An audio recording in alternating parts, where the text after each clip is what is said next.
네, 안녕하세요. 삼육대학교 글로벌 한국학과 주원규 겸임교수입니다. 한국의 역사를 맡아서 이제 유학생 여러분들과 함께 네 번째 강의의 시간을 이제 맞이하게 됐는데요. 사실 되게 안타까운 마음으로 이렇게 인사드리는 것 같습니다. 이렇게 페이스 투 페이스, 얼굴과 얼굴을 마주 보면서 함께 강의를 듣고 나누는 그런 기쁨을 느껴야 되는데, 그러지 못하고 여러분들을 이렇게 온라인으로만 뵙게 되는 것 좀 애석하게 생각을 합니다. 하지만 또 이러한 경험들이 우리에게 좀 긍정적인 밑거름과 바탕이 될 거라고 생각을 하고요.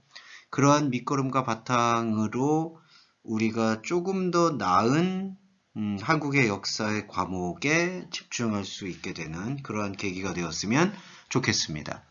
오늘 보실 이제 네 번째 시간에서 우리가 지금까지 한국의 역사를 공부하시면서 이제 거쳐왔던 부분들을 같이 나누고 이해해 볼 수 있는 시간을 가져왔는데요.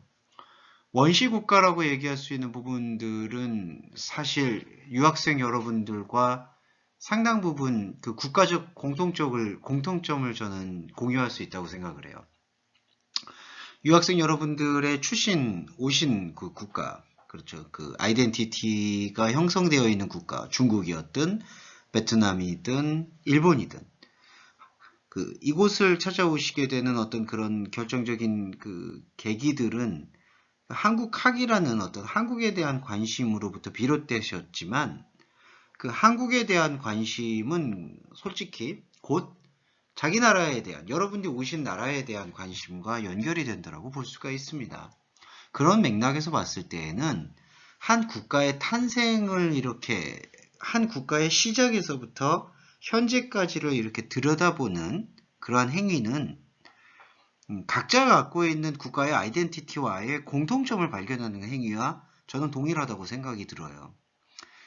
중국이라면 만약에 예를 들자면 중국이라는 나라가 시작되었던 그 원시 시대, 여러분들 그 국가의 시작을 원시 시대라고 본다면 그 원시 시대가 가지고 있는 그 인사이트와 중국의 원시 시대가 갖고 있는 인사이트와 한국의 역사가 갖고 있는 인사이트는 원시 시대는 공통점이 많다는 겁니다. 곧 가장 원시 시대에서는 수렵 사회, 곧 사냥 사회에서부터 시작해서 어떤 체계나 국가적 시스템을 갖추기 이전의 사회의 모습들이었죠. 그러다가 농경사회로 접어들죠. 그러면서 공동체와 부족, 마을을 구성하고 형성하면서 그들만의 어떤 새로움을 형성하기 시작하는 것. 근데 그러한 모습들이 국가의 탄생에 있어서는 그것이 한국이든 그것이 중국이든 그것이 베트남이든 공통점을 갖고 그 국가의 탄생과 형성이 이루어지고 있다는 것을 우리가 간과할 수는 없는 것 같아요. 자, 그런 맥락에서 봤을 때에는 이 한국의 역사 4강을 통해서 이 공통점으로 출발했던 원시국가의 탄생에서 고대국가로, 그 고대국가의 탄생에서 강력한 왕정체제와 통치체제를 기울이고 있는 국가의 전개과정, 거기서부터는 공통점이 아니라 차이점이겠죠. 그 차이점에 대해서 또 살펴보면서 이러한 어떤 순환의 역사, 한 국가의 역사가 여러 가지 갈래를 통해서 공통점과 차이성을 나타내면서 결국에는 글로벌 스탠다드로서의 세계적 기준으로서의 하나의 공통적인 문화 흐름으로 이것이 수렴이 되는구나. 이런 부분들을 여러분들이 한번 확인해 보실 수가 있는 것 같아요. 자, 그런 면에서 지금까지 1, 2, 3강, 한국의 역사 1, 2, 3강에 대해서 한번 살펴봤고요. 오늘은 한국의 역사 4강, 네 번째 시간을 꾸려가도록 하겠습니다. 자, 이제 지난 시간 한국의 역사 3강, 세 번째 시간에서 사실 고구려의 가장 그 중흥기라고 할 수 있죠. 고구려가 되게 이렇게 성장할 수 있게 되는 계기, 성장의 계기들을 좀 말씀을 드렸었어요. 자, 그런데 이제 여러분 제가 드리는 설명을 저는 조금 지금 한국어를 조금 천천히 여러분께 소개해 드리고 있습니다. 하지만 이제 지금 한국어 공부, 코리안 랭귀지를 함께 공부하시면서 이렇게 텍스트와 그리고 이 보이스를 같이 들으시면서 조금 힘드실 거라는 거 알고 있어요. 하지만 조금만 신경을 써서 기울이셔서 들으시면서 제 표현들 속에 담겨 있는 한국어의 의미도 들었고 한국의 역사를 같이 깨우치면 큰 도움이 될 거라고 생각이 듭니다. 그런 맥락에서 같이 이 호흡을 맞춰주세요. 이 지금 제가 이 PPT 파일로 보여드리고 있는 텍스트를 먼저 한번 이렇게 읽어보시면서 이렇게 귀로 들으시는 거, 그걸 동시에 한번 같이 하시면 조금 좋을 것 같아요. 자, 고구려에 대한 이야기를 다시 이어가 보겠습니다. 고구려가 그 AD 1세기에서 5세기까지 곧 1세기서부터 5세기, 500년까지는 매우 정복 국가로서의 그 증흥기를 맞이해요. 증흥기라는 것은 매우 성장하는 어떤 그런 시기죠. 고구려라는 특징이 오늘날 지금 한반도의 지리적인 상황은 어디에 많이 위치했느냐. 지난 시간에 말씀을 드렸지만 바로 노스코리아, 황해도 이남 쪽, 그러니까 노스코리아, 지금 현재의 북한 사회죠. 북한 사회의 지역을 점유하고 있는 게 고구려라는 나라의 특성이었습니다. 고구려라는 나라는 대륙인 중국과도 국경이 맞닿아 있죠. 그러면서 고구려는 처음부터 자신들의 세력을 군사무기와 그리고 정복전쟁을 통해서 확장하는 데 능했던 것이 바로 고구려라는 나라의 특징이에요. 그렇게 해서 정복전쟁을 일으키면서 고구려는 되게 영토가 아주 넓어지기까지 합니다. 그런데 이제 6세기 중반부터, 이게 이제 650년부터라고 할 수가 있겠네요. 6세기 중반에 들어서면서 고구려가 이제 그 네이션 파워, 이게 뭐냐, 국력이라고 표현을 해요. 그러니까 국가의 힘, 고구려가 갖고 있는 국가의 힘이 크게 약해집니다. 그런데 고구려가 국가의 힘이 크게 약해지는 이유가 있어요. 왜냐하면 그것은 내우외환이라고 해서 고구려는 지금까지 이렇게 나라 안의 문제, 그러니까 그 이너서클의 트러블은 별로 없었어요. 그러니까 국가 안에서의 문제는 별로 없었고 밖의 문제, 아까도 말씀드렸지만 정복 전쟁을 해야 되잖아요. 그러니까 외부의 나라와 계속해서 전쟁을 하는 부분이었기 때문에 밖의 문제가 많았지 아우터 트러블이 많았지 이너 트러블은 적었었다고요. 그런데 고구려가 6세기 중반에 들어서면서부터 이너 트러블, 그러니까 내적인 문제, 국가 내부의 문제가 이제 많아졌던 겁니다. 여러분, 국가 안의 문제가 많아졌더라고 했을 때에는 어떤 문제들이 있을까요? 그러니까 국가 안에서도 지난번에 말씀드렸지만 강력한 왕정체제다 하더라도 신하들이 갖고 있는 여러 가지 이 군사적인 위계의 문제가 있겠죠. 그러니까 국가 안에 통치체계가 있는데 그 통치체계가 다 완벽하게 아무 불만과 이유 없이 이렇게 구성되고 유지되고 지속되면 좋겠지만 그 안에서 불만을 갖거나 그 안에서 충돌하는 경우가 꽤 많겠죠. 그런 게 바로 고구려가 6세기 때 처했던 상황이었던 겁니다. 고구려의 왕권이 뭔가 약화가 되니까 그 왕을 믿고 따랐던 밑에 피라미드 구조처럼 갖고 있었던 신하들, 부하들이죠.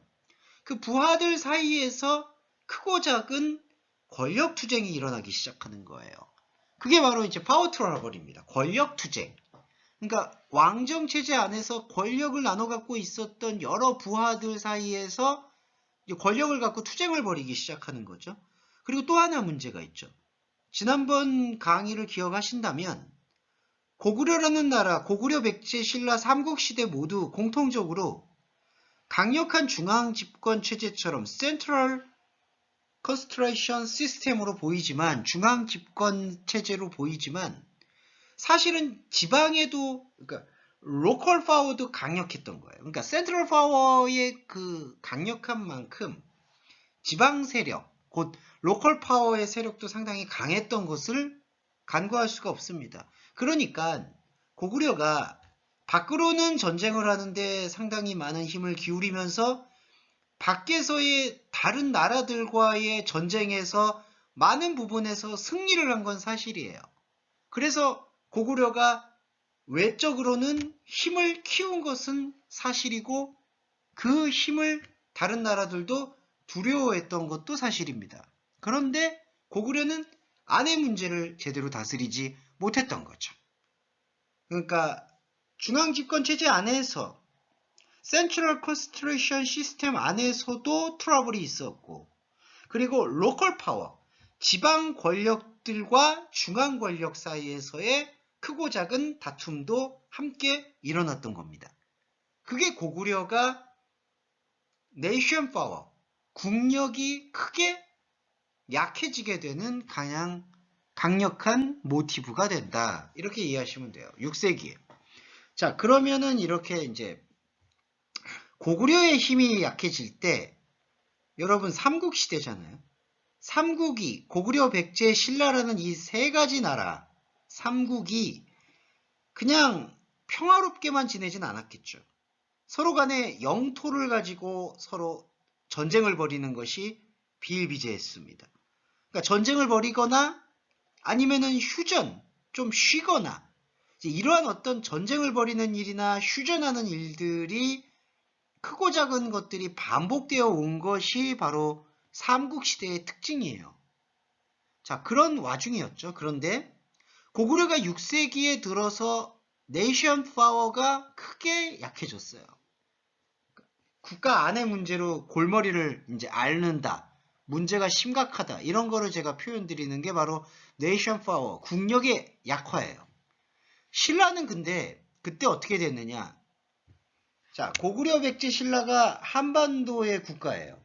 근데 신라는 그 당시의 중국, 그 당시의 중국은 이렇게 당나라라고 표현을 합니다.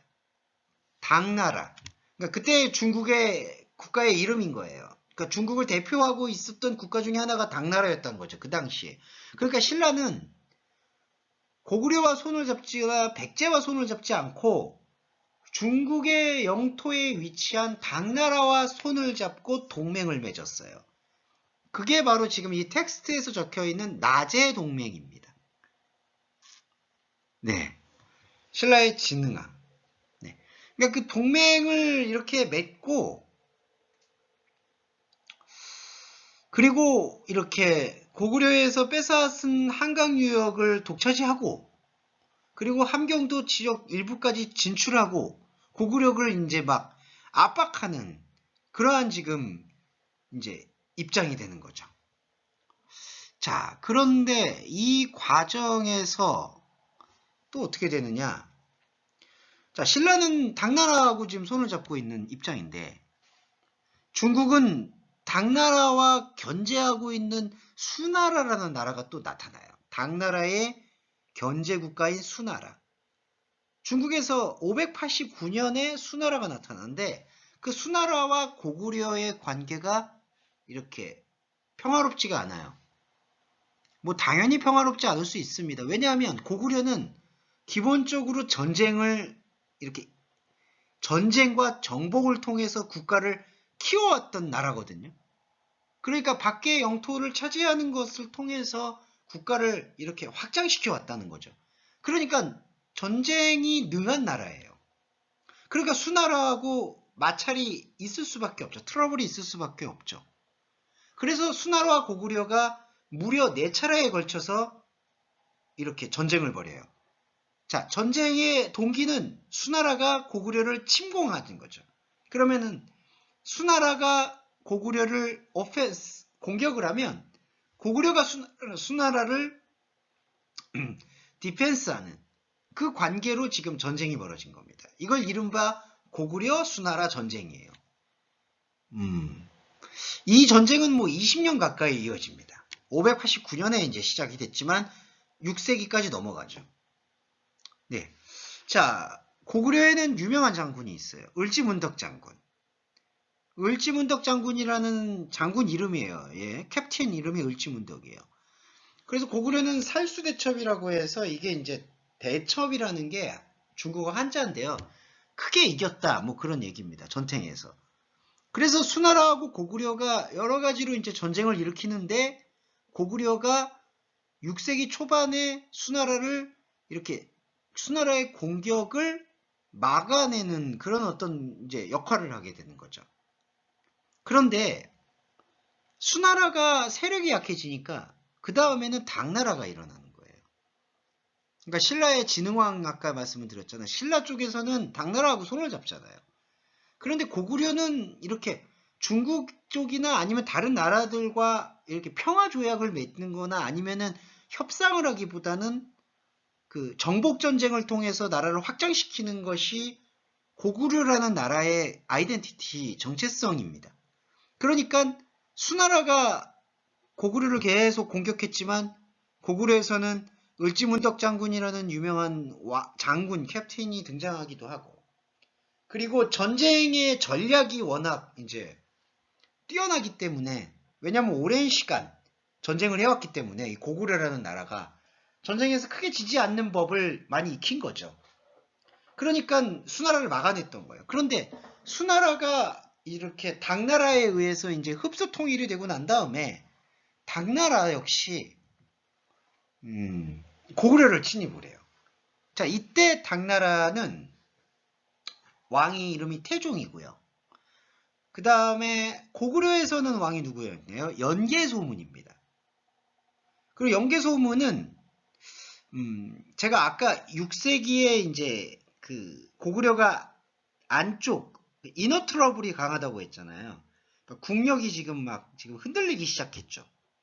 그렇게 될 때 어떻게 할까요? 연개소문이라는 고구려의 왕은 이게 내부의 문제가 크니까 이너 트러블이 크니까 내부의 문제를 잠재우기 위해서 외부의 적과의 투쟁을 통해서 국력을 모으자라는 얘기를 할 것이죠. 자, 이런 게 이제 외교 방식인데 외교 방식과 전략에 대해서 좀 설명을 드릴까요? 당연한 원리인데요. 자, 연개소문이라는 고구려의 왕이 고구려라는 이 국가가 제대로 돌아가질 않는 거예요. 그러니까 안에 문제가 있으니까, 이너 서클의 문제가 있으니까, 이너 트러블이 생기니까. 그러니까 안의 문제, 고구려의 나라 안의 문제를 다스리려고 하니까 자꾸 밖으로 눈을 돌리는 거죠. 그게 바로 밖에 어떤 국가와 평화조약이나 화친이나 협상을 하려는 게 아니라 전쟁을 벌여서 긴장관계를 높여서 안의 문제, 국가 내부적인 문제를 잠재우려는 시도를 벌이는 게 바로 연개소문의 대강경 정책이라는 겁니다. 그래서 당나라는 그 연개소문이라는 고구려 왕의 강경 정책이 마음에 안 드는 거죠. 그래서 다시 고구려를 침입을 해요. 그런데 이 당나라의 태종이 고구려를 침입하는 과정에서 고구려에 여러 가지 이제 캐슬이 있어요. 성이 있죠. 성 이름 중에 안시성이 있어요. 영어로 말하면 이게 안시 캐슬인데, 자, 성마다 제가 아까 말씀드렸을 때 로컬 파워가 있잖아요. 성주가 있어요. 캐슬 캡틴. 성주 양만춘이라는 전제에게 패하는 일이 일어납니다.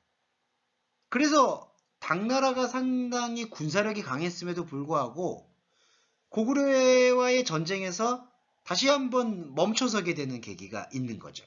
자, 그런데 여러분 고구려가 이렇게 전쟁에서 승리를 한다라고만 해서 고구려가 대단한 나라다. 그러니까 전쟁에 전략이 능하다, 전쟁에서 승리했다라고 해서 고구려라는 나라가 되게 스트롱 네이션이었다, 강한 나라였다라고만 평가하기는 어렵습니다. 왜냐하면 밖에서 계속 전쟁을 벌이는데 모든 국력을 지금 집중하다 보니까 아까도 말씀드렸듯이 이너 트러블, 내부의 문제와 충돌에 대해서는 상당히 이제 수습하지 못하는 외교력이 되게 떨어진 외교력 부재의 현실을 맞이하게 되는 것이죠. 자, 그런 어떤 스토리가 지금 전개되고 있는 거예요. 고구려가 수나라나 중국의 수나라나 당나라와 전쟁을 일으켜서 몇 번의 승리를 거두지만 안에서 골마지고 있는 이 내부의 이너 트러블의 문제를 제대로 수습하지 못하고 있고, 신라는 당나라와 동맹을 맺은 상태에서 고구려를 계속해서 위협하고 있는 현실 속에서 고구려는 그 국가의 힘이 점점 약해지는 겁니다. 자, 다음 볼까요? 자, 고구려의 나라 이야기 이어갈게요. 자, 중국의 수나라와 당나라의 연이은 공격과 전쟁이 무려 20년 가까이 고구려를 괴롭혔다고 생각을 해보세요. 자, 여러분, 요즘 우리 시대에도 지금 이 코로나19 사태 때문에 이 에코노믹 그 쇼크가 되게 크죠. 경제 쇼크가 되게 큰 편입니다. 그래가지고 많은 사람들이 실업자가 나타나고 지금 되게 위기적인 국가의 위기를 맞이했다. 뭐 기업도 그렇고 국민 생활도 그렇고 다 위협을 당했다라고 해서 그 에코노미 쇼크가 일어나고 있어요. 하물며 이 고구려라는 나라 보세요. 20년 동안 밖에서 수나라나 당나라하고 계속해서 전쟁만 벌였다고 생각을 해보세요. 그러면은 이 안팎의 살림살이라고 얘기할 수 있는 고구려라는 그 나라 자체의 경제 상황, 에코노믹 시츄에이션이 워스트겠죠. 최악이죠. 계속 중국의 공격을 막아내고, 그러니까 이겼다고 하더라도, 전쟁에서 승리했다고 자기들이 생각한다 하더라도 안에서 지금 무너지고 있는 이코노믹 쇼크, 그리고 어떤 내부적인 이너 트러블, 이런 부분들을 감당하기가 어려워지는 겁니다. 자, 그리고 연개소문이라는 왕이 있었죠. 고구려에. 그 연개소문이라는 왕은 리더십이나 카리스마가 대단했어요. 그 구글에서 한국의 역사를 검색할 때 고구려의 왕, 연개소문 이렇게 한번 검색을 해보시면 지금 여기 텍스트에도 적혀있죠. 연개소문이라고. 이 텍스트를 검색해보시면 이 왕이 대단한 카리스마를 지녔다라는 것을 우리가 확인을 해볼 수가 있습니다.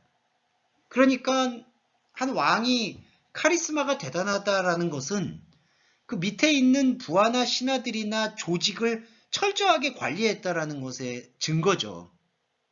그런데 그 연개소문이 이제 죽었어요.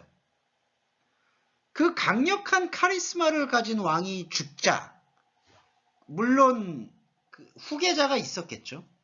그 아들의 왕이 있었을 겁니다. 하지만 만약에 그 아들 후대의 지도자가 선대의 지도자만큼의 카리스마를 발휘를 못하면 그 지배계급에 있는 지배층들이 어떻게 될까요?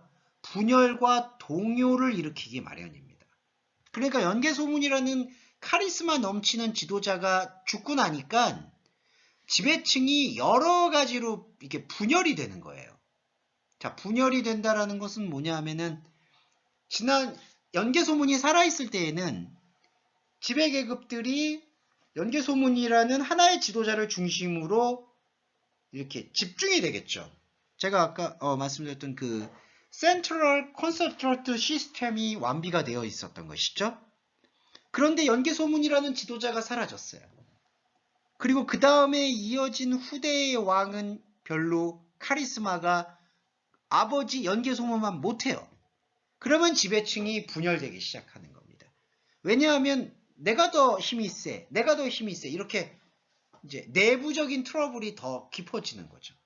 그러니까 지배층에 있는 사람들의 정치적인 상황, 폴리티컬 시츄에이션이 계속 어려워지니까 연결돼서 민심이라고 할 수 있죠. 그러니까 일반 대중들, 국가의 국민들의 민심 역시도 흔들리는 건 당연하죠. 왜 그럴까요? 이 국가, 특히 고구려는 강력한 왕정 체제잖아요. 중앙 집권 체제잖아요. 근데 그 중앙 집권 체제의 나라에서 강력한 지도자가 죽고 그 지도자를 따르고 있었던 그 백성들을 다스린다라고 말하고 있는 귀족들이 이렇게 다 한 목소리를 내지 못하고 분열되고 있으면 그걸 지켜보고 있는 백성들도 당연히 흔들리는 것은 마찬가지인 거죠. 자, 이 흔들림, 이게 바로 6세기 중반, 650년 상황인 겁니다. 자, 그럴 때 고구려가 멸망되는 결정적 계기가 생깁니다. 자, 조금 쉬셨다가 두 번째 시간 때 고구려 멸망 얘기 드릴게요.